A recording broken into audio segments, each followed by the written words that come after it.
¿Por qué cierran las plantas de los hospitales de la Seguridad Social y te mandan de la Seguridad Social a los concertados o a los privados?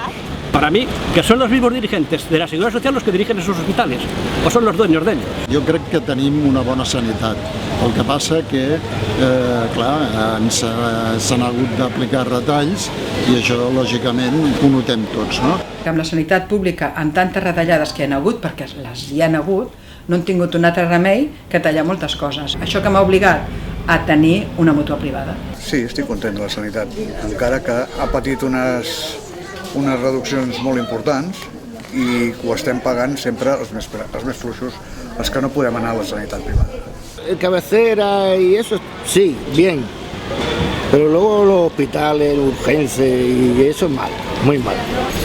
Han cerrado plantes i bueno, és que és una passada. A veure, se'n gasten molts de diners en sanitat. No sé si... Per què? No sé.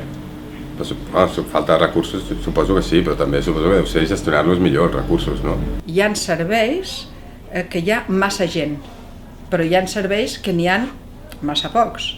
I després també hi ha un problema de que hi ha masses mandos intermitjos i poca gent per fer la feina.